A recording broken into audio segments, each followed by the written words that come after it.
दोस्तों आपने एक साल में क्या पढ़ा ये मैटर नहीं करता, लेकिन आपने एग्ज़ाम के कुछ दिन पहले क्या पढ़ा ये मैटर करता है। क्योंकि एग्ज़ाम में अक्सर वही बच्चे अच्छे मार्क्स लाते हैं जो कि एग्ज़ाम के कुछ दिन पहले अपने बेहतरीन समय अपने बेहतरीन काम के लिए देते हैं। तो हेलो दोस्तों, मैं साहिल गुप्ता स्वागत करता हूँ आप सभी का अपने यूट्यूब चैनल योर असिस्टेंट पे।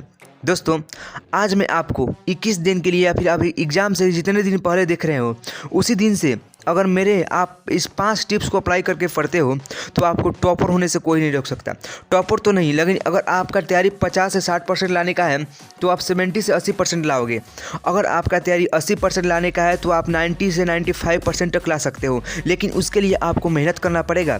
Because this time is not for increase your knowledge, it is for increase your marks. क्योंकि यह जो समय है आपके नॉलेज बढ़ाने के लिए नहीं है, ये जो बाकी कुछ जो समय बचे हैं यह सिर्फ और सिर्फ आपके मार्क्स बढ़ाने के लिए है। क्योंकि नॉलेज के लिए तो आपने 1 साल पढ़ा, आप जो पिछले 1 साल से पढ़ रहे थे वो नॉलेज के लिए पढ़ रहे थे, लेकिन अभी जो टाइम आपके पास बचा है, जितने दिन बाद आपके एग्जाम है, जो इसके उपरांत जितने दिन भी टाइम बचे हैं वो सिर्फ और सिर्फ आपके मार्क्स बढ़ाने के लिए हैं। क्योंकि जब आपका रिजल्ट आएगा तो आपसे कोई ये नहीं पूछा गया कि आपके पास कितना नॉलेज है, सिर्फ और सिर्फ आपसे पूछा जाएगा कि कितना मार्क्स आया आपका, बताइए।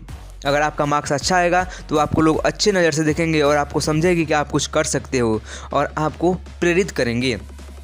तो मान लीजिए अभी से 21 दिन बाद आपका एग्ज़ाम है। 21 दिन बहुत कम समय है। अब आपको अपना एक एक सेकेंड पढ़ाई पर देना है। अब यहीं से स्टार्ट होता है हमारा पहला पॉइंट।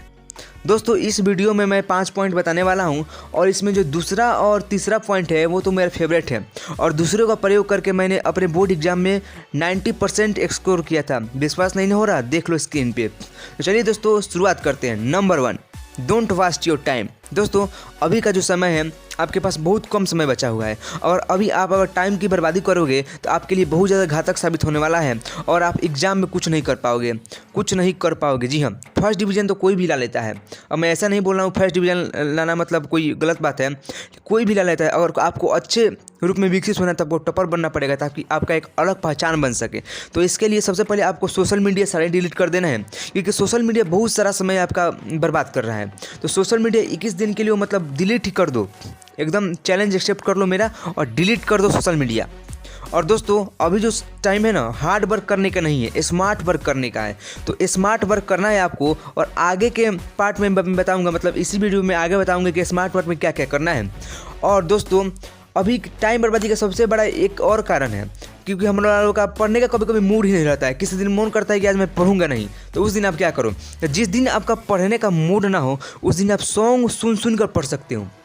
अब आप कहोगे गाना सुनकर कैसे पढ़ेंगे भैया, मतलब आप गाना बजा लो, मैं बता रहा हूँ। मान लीजिए आपने किसी सॉन्ग को बजाया, सॉन्ग बजा लो, सॉन्ग बजाने के बाद तो आपका मूड अपने आप फ्रेश हो जाएगा। सॉन्ग सुनने का मन थोड़े नहीं करेगा, सॉन्ग सुनने का मन जरूर करेगा। आप गाना सुन लो और गाना के साथ साथ आप मैथ रिवाइज कर सकते हो, क्योंकि मैथ रिवाइज करने में आप गाना सुनने के साथ भी आप मैथ रिवाइज कर सकते हो। साथ ही आप ड्राइंग कर सकते हो।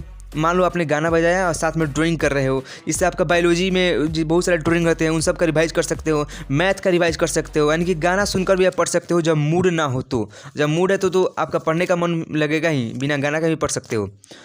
और दोस्तों अभी का जो समय है ना, कभी कभी होता है कि परिस्थितियाँ आपके प्रतिकूल हो जाती है, जिससे आप पढ़ाई नहीं कर पाते हो, जिससे आपका टाइम बर्बाद होता है। मान लीजिए आपके घर के बगल में कहीं कोई साउंड बजा रहा है बहुत ज़ोर से और उसके अनुकूल आपको किसी चीज़ को याद करना है, तो याद नहीं कर पाओगे।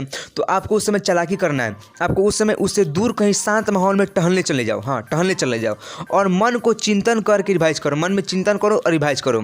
अभी मैं समझाता हूँ। मान लीजिए आप कहीं आपके घर के बगल में डीजे बज रहा है, आप कहीं दूर चले गए टहलने, और टहलने के साथ में आपको माइंड में किसी चैप्टर के किसी क्वेश्चन को माइंड में ही रिवाइज करना है, यानी अंदर से मन से अपने प्रश्न पूछना है, मन से ही उत्तर देना है।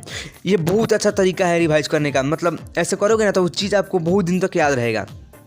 नंबर 2, टाइम मैनेजमेंट सीखो। दोस्तों यह समय है सबसे बड़ा अगर हथियार आप एग्जाम के लिए तैयार करना चाहते हो तो टाइम मैनेजमेंट है।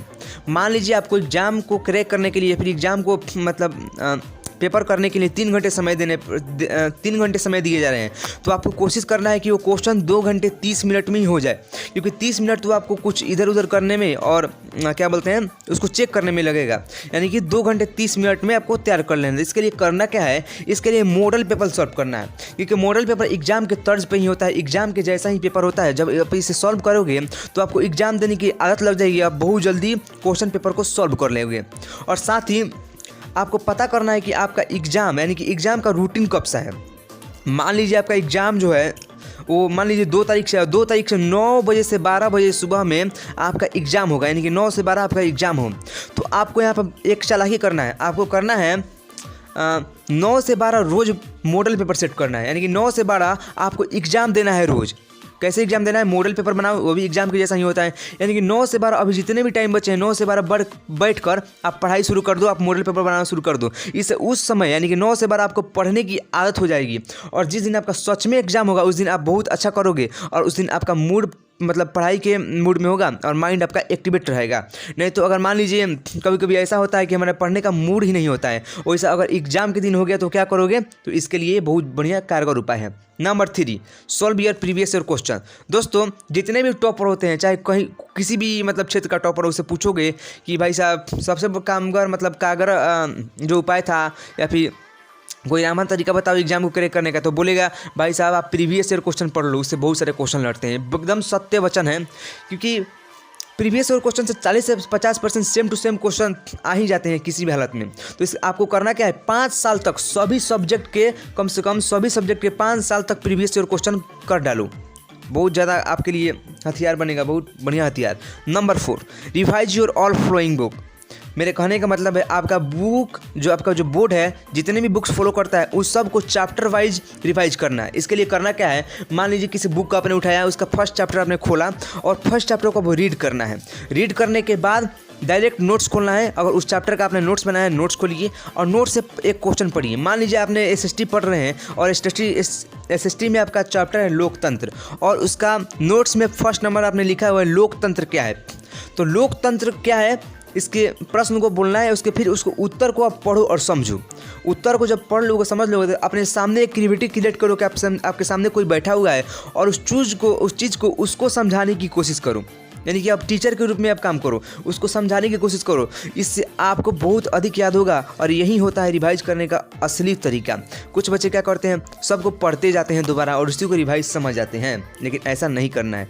Number 5, get ready for exam. दोस्तों यह जो समय है पढ़ाई से ज़्यादा इंपॉर्टेंट आपको देना है एग्जाम के रूप में विकसित होने के लिए। एग्जाम क्रैक करने के लिए आपको हथियार बनाना है। अब क्या हथियार? तो आप पेपर लिखने का तरीका जानिए, आखिर पेपर को कैसे प्रेजेंट करेंगे ताकि अच्छे मार्क्स हमको मिलेंगे। पेन तैयार करें, क्योंकि अगर आप नए पेन लेकर जाओगे एग्जाम में तो वो नहीं चल पाएगा। इसलिए अभी से 3-4 पेन को आधे आधे कर दो, यानी कि आधा चलाओ और फिर उसको रख दो, एग्जाम के लिए तैयार करो। OMR शीट करने का प्रैक्टिस कर लो, और तनाव तो बिल्कुल ना ले। तनाव बहुत मतलब क्या बोलते हैं भयानक बीमारी हो सकती है आपके लिए। अगर तनाव लोगे तो एग्जाम आपका अच्छा नहीं जाएगा, मैं पहले ही बता दे रहा हूँ। अगर आपका तैयारी नहीं भी है तब भी तनाव ना ले और मेरे टिप्स को फॉलो करें, आपको अच्छे मार्क्स लाने से कोई नहीं रोक सकता। दोस्तों कैसा लगा वीडियो? अच्छा लगा तो लाइक करें। जय हिंद।